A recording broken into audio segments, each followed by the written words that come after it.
ராமேஸ்வரம் மீனவர்கள் 13 பேரை இலங்கை கடற்படையினர் இன்று அதிகாலை கைது செய்துள்ளனர். இதுகுறித்த தகவல்களை செய்தியாளர் ஆனந்தனிடம் கேட்கலாம்.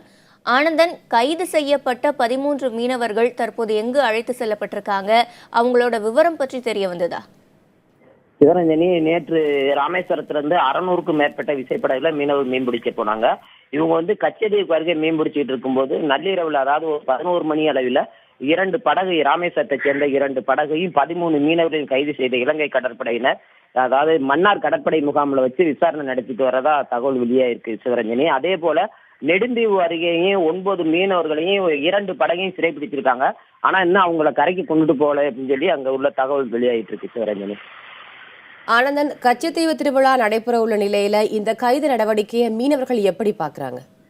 நிச்சயமா ரத்திகா, அவங்க என்ன சொல்றாங்கன்னா, இவ்வளவு காலம், அதாவது சமீப காலமாக சிறைபிடிக்கப்பட்டது வாடிக்கையான நிகழ்வா தான் இருந்துச்சு. ஆனா கடந்த 2-3 தினங்களாக தொடர்ச்சியாக எல்லை தாண்டி இலங்கை கடற்படை கைது பண்றதா தான் குற்றம் சுமத்துறாங்க. இதுக்கு என்ன காரணம்னா, கச்சதீவு திருவிழா சீர்குலைக்கிற எண்ணத்துலதான் கடற்படை இந்த இந்த விவகாரத்துல ஈடுபட்டு வர்றாங்க. அதே போல எங்கேயுமே, அதாவது மீனவர்களையும் படகையும் உடனடியாக விடுதலை செய்யலாம் வரும், அதாவது 11-12 நடக்கிற கச்சதீவு திருவிழாவை நாங்க அனைத்து ஒட்டுமொத்த தமிழக மீனவர்களும் புறக்கணிக்க இருக்கிறதாகவும் இன்னைக்கு ராமேஸ்வரம் விசைப்படகு மீனவ அமைப்புகள் இன்னைக்கு தெரிவிச்சிருக்காங்க ரத்திகா.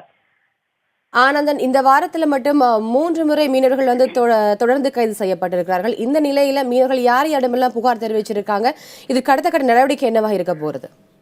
அதாவது ஏற்கனவே 61 மீனவர்களும் 132 விசைப்படகுகளும் மீட்கப்படாத நிலையில இன்னைக்கு 13 மீனவர்கள் சிறைப்பிடிச்சிருக்காங்க. அது மட்டும் இல்லாம 9 மீனவர்களும் சிறைப்பிடிக்கப்பட்டதா தகவல் வெளியாயிருக்கு.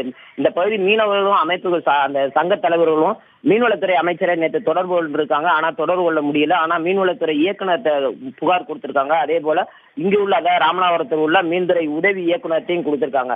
ஆனா தலைவர்கள் என்ன சொல்றாங்கன்னா, நாங்க நாங்க பார்க்காத தலைவர், அதாவது அதிகாரிகள் இல்ல, வெளியுறவுத்துறை அமைச்சர் எல்லாருமே பார்த்துட்டோம், இந்த தகவலை உடனடியாக கொடுத்திருக்கோம். ஆனா எங்க மீனவர்களையே படகுகளை விடுதலை செய்யறதுக்கு எந்த விதமான நடவடிக்கையும் எடுக்கல அப்படின்னு தான் பகிரங்கமா குற்றம் சுமத்திருக்காங்க. அது மட்டும் இல்லாம இனிமே வருங்காலங்கள், அதாவது இன்னைக்கு ஒரு அவசர ஆலோசனை கூட்டம் நடத்தி தொடர்ச்சியான ஒரு போராட்டத்தை அறிவிக்க இருக்கிறதா சொல்லியிருக்காங்க ரத்திகா.